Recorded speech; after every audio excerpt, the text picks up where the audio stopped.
Bismillah. Assalamualaikum warahmatullahi wabarakatuh. Waalaikumsalam. Di Muskas Podcast.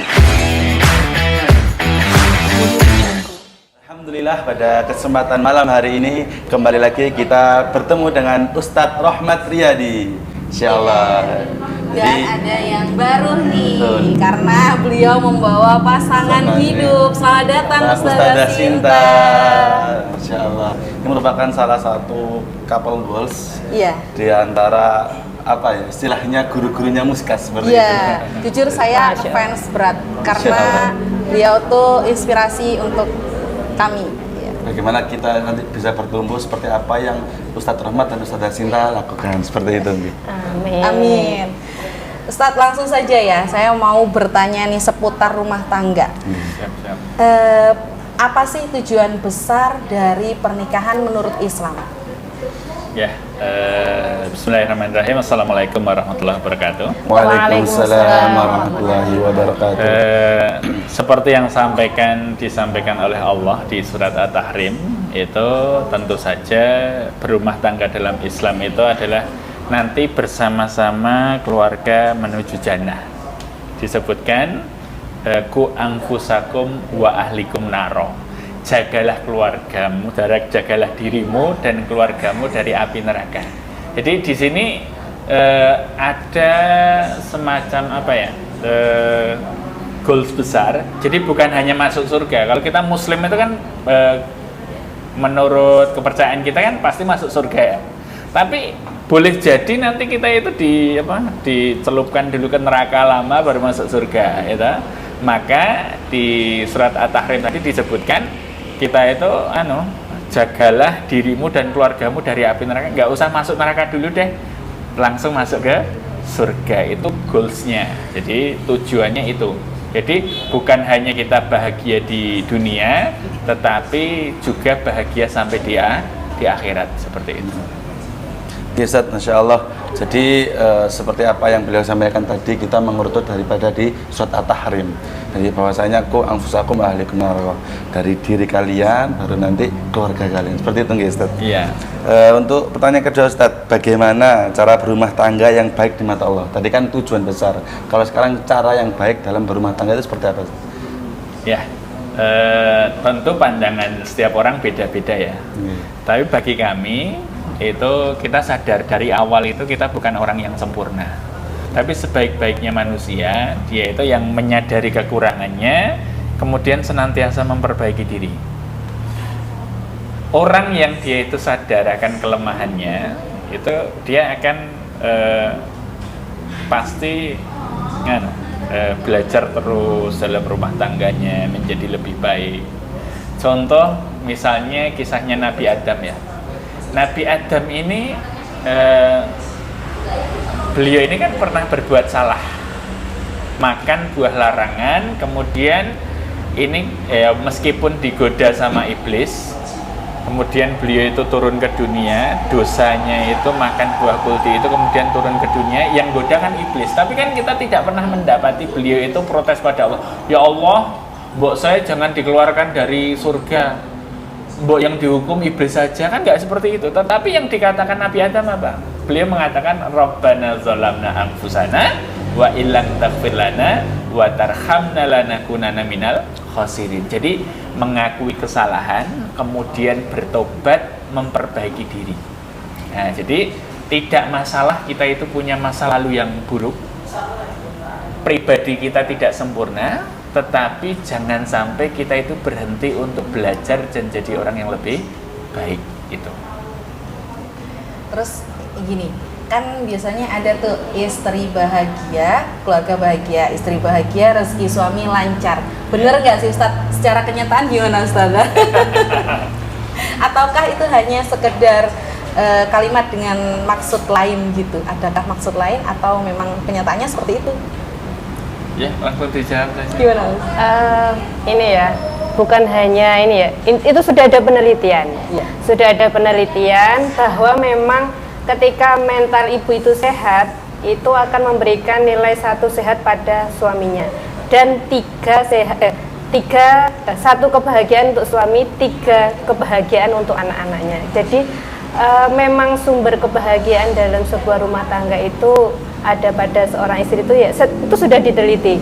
Jadi bukan hanya ranah teori atau tapi sudah diteliti oleh ilmu-ilmu peneliti di ilmu pengetahuan, itu sudah ada penelitiannya gitu. Ya, istilahnya happy wife, happy life gitu ya. Jadi kalau istri bahagia, itu akan membawa kehidupan yang bahagia. Dan selama ini juga gitu. Kita kayak kalau kita dapat rezeki, kemudian kita prioritaskan istri, nanti rezeki itu ya, disadari atau tidak, itu rezeki itu keberkahannya pertama ngalir terus seperti itu. Saya seneng-seneng nih, senyum-senyum dari tadi. Ingat ya suami, prioritaskan istri. Iya Ustaz, gini jadi untuk mungkin yang sedang tren atau trending di media sosial terkait bahasanya ada suami yang disuruh memilih antara anak, istri, dan ibu. Jadi di antara, ini berbicara dengan suaminya atau suami yang sudah berumah tangga gitu. Jadi antara anak, istri, dan ibu mana yang dipilih di antara mereka bertiga Ustaz? Yang paling layak? Sejauh ini menurut pandangan saya yang paling utama itu adalah seorang ibu. Jadi saya juga menyampaikan pada istri, jangan kamu itu membanding-bandingkan atau saya itu disuruh milih antara dirimu dengan ibu. Nanti pasti kamu kalah. Gitu.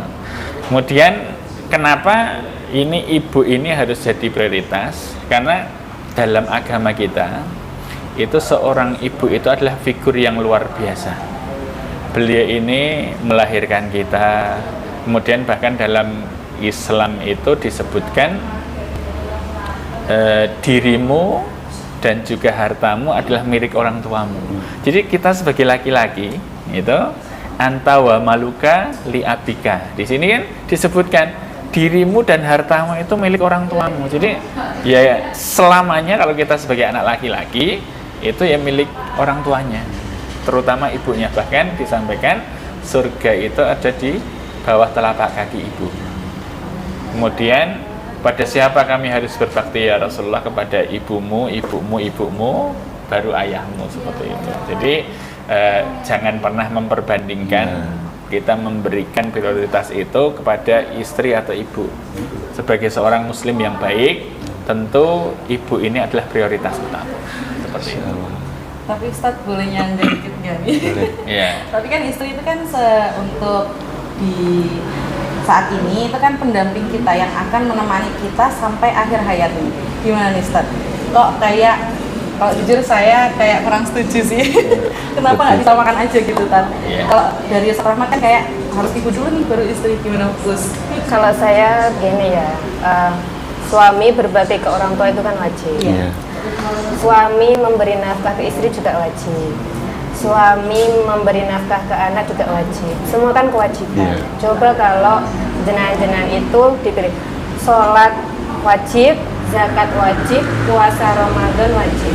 Saya kan wajib semua dan harus kita jalankan semua. Begitu juga dengan ke orang tua, ke anak, ke istri itu semuanya juga harus dilakukan. Nah, kemudian kan tidak selalu kebutuhan orang tua istri dan anak itu sama kayak gitu kan. Jadi bisa dilihat mana yang perlu diprioritaskan dulu. Ketika ibu kita itu membutuhkan kita, ya kita lihat antara ibu, istri dan anak nanti prioritas mana dulu yang membutuhkan kita, seperti itu. Jadi jangan dibentur-benturkan. Karena itu semuanya kewajiban dan sebagai istri kita harus mendukung suami kita untuk melaksanakan semua kewajibannya itu. Seneng banget sama jawabannya karena realistis ya. Jadi untuk para perempuan ini jangan diutamakan ego untuk minta perhatian full dari suami, bener nggak? Itu nggak bisa seperti itu juga karena kemungkinan seorang istri perlu perhatian seorang suami itu juga kita perlu menggali ada apa dengan istri ini kayak gitu kan. Jadi boleh seorang istri membutuhkan perhatian itu ya mungkin ada tanda tanya dengan si istri ini. Nah ini perlu kita Adakah yang salah? iya, nah tanda tanya, nah itu yang perlu kita gali. Nah nanti apa itu ya supaya lebih enak lah kayak gitu. Ya. Perlu tambahan, saya nambah sedikit ya. Boleh. Kalau di mata ibu saya itu justru ibu saya itu lebih sayang kayaknya sama istri saya daripada saya. Ibu saya itu kalau saya buat salah itu langsung dimarah-marahin. Kemudian karena kita itu dulu waktu saya tinggal sama ibu itu kan sering ngisi kajian sampai malam itu. Yang dimarah-marahin itu saya. Jadi orang mesake bojomu gitu ibaratnya nunggu sampai malam punya anak kecil dan lain sebagainya. Itu yang dimarahin malah saya. Dan istri saya ini nggak pernah masa ibu saya kasar sama istri gitu. Dia tuh ibu saya biasa jewer saya, tapi kalau sama mantunya ini karena mungkin istri saya itu bisa mencairkan suasana dengan ibu juga alhamdulillah sayangnya juga luar biasa ke istri. Bahkan sering komunikasinya ke istri, bukan ke saya. Saya juga sama Ustaz, sama mertua saya. Karena kita nakal gitu. Ya jadi ini ya, karena orang tua kita itu dulunya belum belajar tentang parenting ya, jadi belum paham bagaimana karakter anak itu seperti apa itu kan. Nah standarnya orang tua kan kita pengen anak-anak kita itu manut kayak gitu kan. Nah sementara anak laki-laki dan perempuan itu kan karakternya berbeda. Anak laki-laki nggak bisa manut kayak gitu kan. Nah cenderung ibu itu mengkondisikan suami itu seperti anak-anak perempuannya ya. Jadinya ini ngaya dewe kayak gitu. Ya kita kan sebagai laki-laki kan figur pemimpin. Masa pemimpin manutan kan nggak jadi pemimpin gitu loh. Dan kalau kita bisa mengetahui posisi itu kan, oh ini ibunya cara berpikirnya seperti ini, oh suami saya seperti ini, oh saya seperti ini, itu kan nanti kita bisa menempatkan diri kita, dan kalau ada konflik itu kan kita bisa, oh ini salahnya di mana seperti itu. Terus Ustaz, lanjut ya Bun, ini kan ada yang bilang kalau saat istri melakukan kesalahan atau dosa itu pasti salah suami dan dosa juga akan ditanggung oleh suami. Gimana Ustaz? Ya tidak 100% benar, tidak 100% salah. Jadi gini, kewajiban seorang suami tentu mendidik istri dengan baik. Kalau dia itu mendidik istrinya itu kurang atau salah dalam hal ini, tentu istri itu nanti juga dalam tanda kutip dia akan berbuat kesalahan demi kesalahan. Tetapi kalau suaminya mendidik dengan baik, insya Allah istrinya juga akan menjadi baik juga. Jadi tetapi juga kalau kita berbuat salah itu masing-masing juga menanggung dosanya masing-masing. Jadi ada dosa yang memang ini karena misal saya itu ke istri nggak pernah ngajarin, nggak pernah nyuruh sholat, nah itu karena saya tidak mendakwa istri saya, itu saya juga terkena hukumannya, terkena dosanya oleh Allah. Tetapi kalau saya sudah memberitahu istri saya, oh harus berbuat ini, kebaikan apa yang harus kamu lakukan, tapi masih saja istri tidak mau mengerjakan, yaitu urusan istri. Tapi sebagai laki-laki kita wajib untuk memberikan nasihat dan contoh yang baik. Insya Allah. Terus gini Ustaz, kan di era digital ini banyak sekali pasangan yang posting tentang kemesraan Ustaz di media sosial dan bahkan berujung perselingkuhan. Itu bagaimana Ustaz? Apakah harus ketika kita sebagai suami istri itu mungkin kita banyak jumpa ya, itu kayak couple goals gitu, kita contoh, apakah kita dikontenkan atau di privacy aja Ustaz? Itu bagaimana menurut Ustaz Rahmat tentang era sekarang ini? Jadi kondisional ya, kadang itu saya juga mendapatkan kritik dari jamaah saya, Ustadz punya istri kok suka foto-foto. Istri saya ini jualan gamis, jualan jilbab, kemudian kok mukanya nggak ditutupi aja. Loh, ini saya itu kan punya adik dokter gigi, istri saya kan pasang behel, jadi kalau saya senyum ada behelnya, itu pasang behel di mana ya Bun? Gitu, itu nanti kita arahkan ke kita endorse ke adik saya gitu. Dan ini ya setiap pandangan orang itu kan masing-masing ya. Jadi kita tidak bisa misalnya ada seorang ustadz yang dia itu nggak pernah posting, jadi kita nggak tahu ilmunya juga, nasihatnya itu tidak meluas. Nah, ada juga yang ustadz ini menjaga, saya kenapa nggak posting, saya karena hati-hati, jangan sampai, mohon maaf, nanti ada timbul prasangka yang buruk di masyarakat, dan ujung-ujungnya tadi ada perselingkuhan dan lain sebagainya.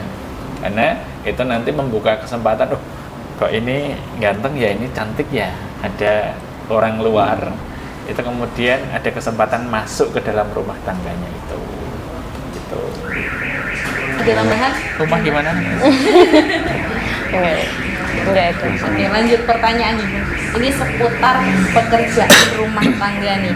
Untuk Bunda Sinta sama Ustadz Rahmat, adakah bagi job atau Ustadz Rahmat bagian misalnya jemur, terus ada Ustazah Sinta yang nyuci gitu.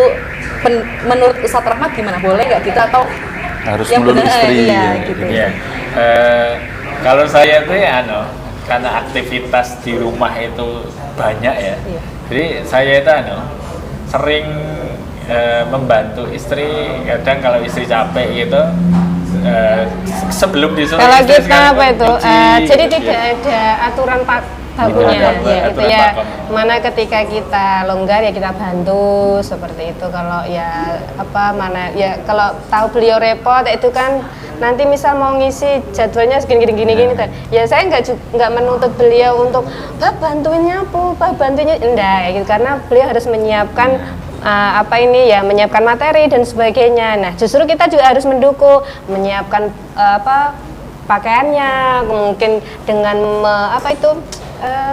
mencas HP atau alat-alat kayak seperti itu. Terus kalau dalam Islam itu gimana, Ustadz? Kan nggak semuanya nih kayak Bunda Sinta, kayak Ustadz Rahmat gitu kan, nggak semuanya paham, saling memahami gitu kan. Pasti ada yang kalau istrinya udah nyuci ya udah jemur ini, cuci piring, semuanya pekerjaan di rumah tangga ya udah istri, yang suami kerja ya udah kerja aja gitu. Menurut Islam gimana, Ustadz? Sebenarnya kalau dalam fikih Islam itu kewajiban ngurus rumah tangga itu ada di suami. Istri itu membantu. Jadi suami yang nanti harusnya membayar pembantu, pekerja rumah tangga itu yang membayar kita. Tapi kan gini,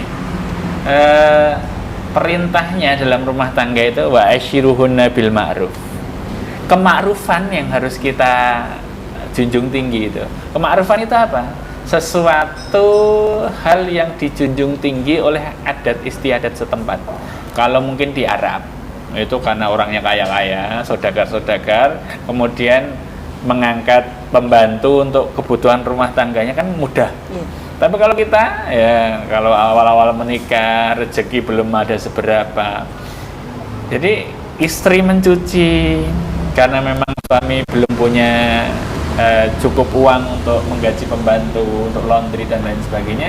Justru ini kemakrufan di sini.